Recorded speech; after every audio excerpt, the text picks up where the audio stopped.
ورحمة الله وبركاته. حبايبي عاملين ايه؟ يا رب تكونوا بخير. كل سنة وانتم طيبين. النهاردة ان شاء الله انا هعمل الجمبري، صينية جمبري كده على السريع، مش هتقعد معاكي يعني 10 دقايق على بعض. انا عندي الجمبري اهو غسلاه طبعا، وعندي البصل اهو، وعندي عندي 3 فصوص توم، وعندي صلصة كنت عاملاها طلعها من التلاجة من الفريزر اهي، تمام، وعندي الفلفل الألوان. نبتدي بقى ان شاء الله ونقول بسم الله الرحمن الرحيم.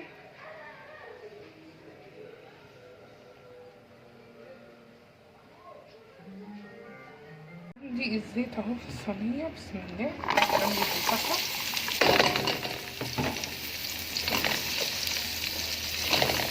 كله بقى هشوحه، مش هسيبه يقعد لغايه ما يتحمر كده والكلام ده. هشوحه تشويحه كده لغايه ما ايه، لون الثوم يطلع، يعني ريحه الثوم تطلع.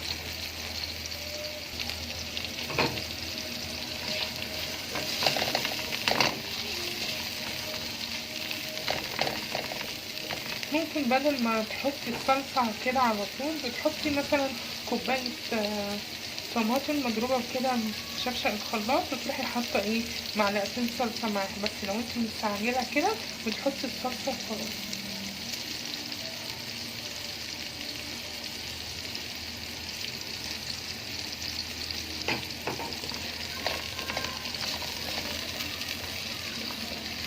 عايزة تكتري المكونات دي كتري كل واحدة يعني. انا عندي العيال ما بياكلوش الصوص اللي بيطلع منها، اللي بياكلوا انا بس، فعشان كده انا مش مكترة يعني.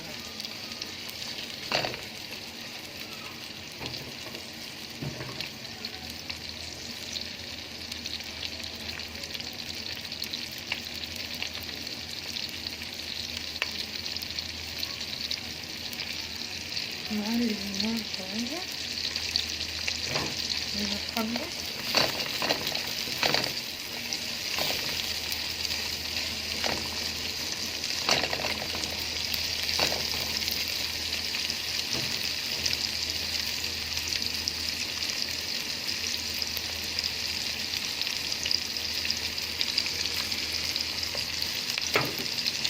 ننزل بالفلفل بقى الألوان، بسم الله. لسه منزلتش بالثوم بقى.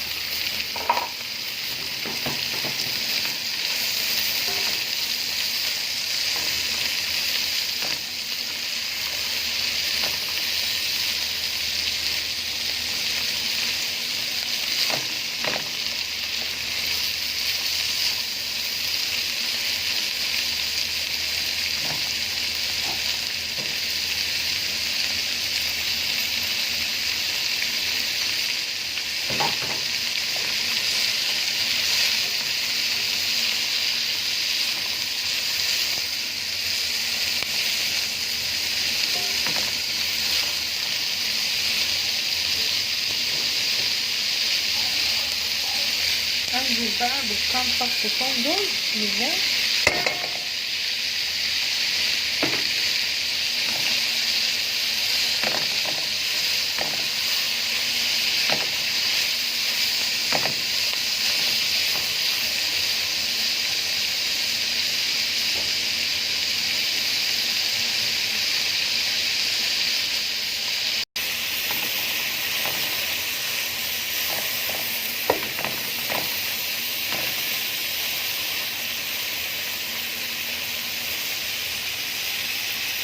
الله، ما شاء الله، ماما اني صايم.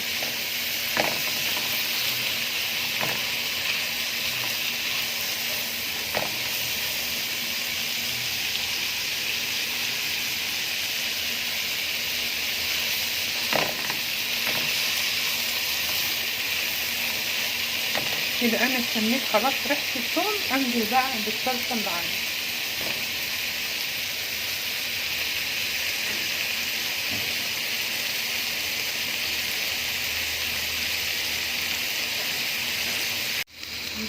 الصلصة، بسم الله.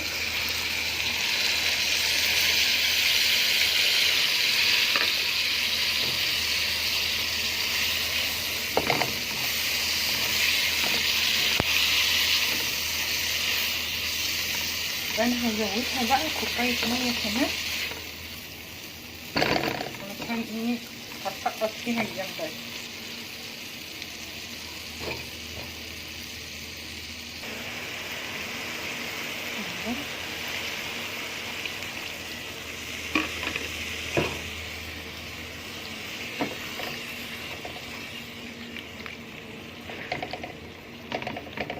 طبعا بقى هحط التوابل بتاعتي، انا هحط الملح والكمون بس. انت عايزه تحطي التوابل بتاعت السمك حطي اللي انت عايزاه، واخده عليه حطيه. انا مش هحط غير كمون وملح بس. تمام. بس تاخد غلوه كده واروح منزله التوابل وهنزل الجمبري، تاخد غلوتين واروح حطها في الفرن.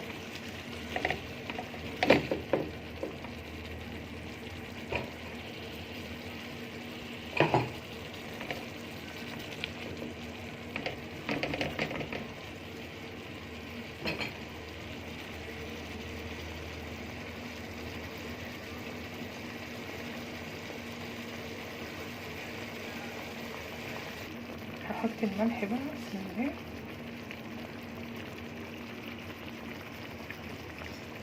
احط الكمون،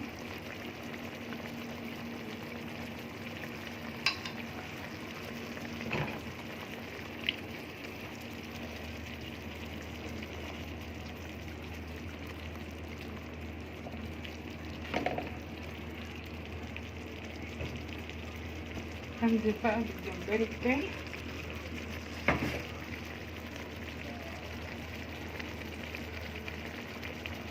بسم الله.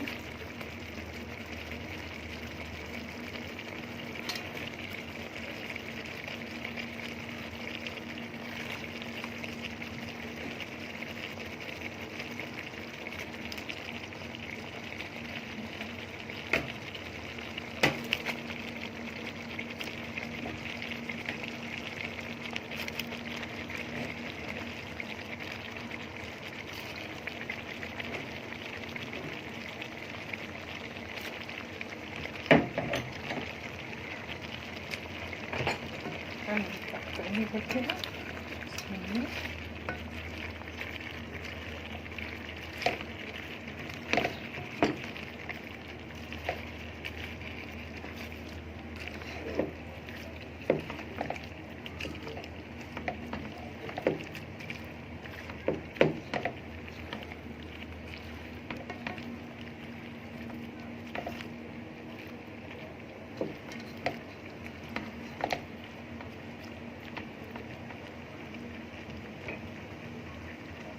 طبعا هخليها تاخد كده غلوتين على النار، مش كتير يعني، واروح احطها في الفرن 10 دقايق وتبقى تمام معايا كده.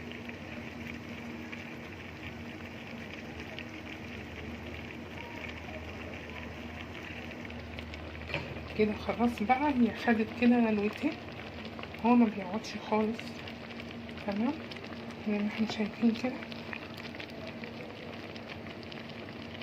بس حطيت الفلفلتين كده عشان لما تتشوي بقى، انا بحب اكل الفلفل المشوي دوت. تمام. هدخلها بقى في الفرن وبعد ما اخرجها اوريها.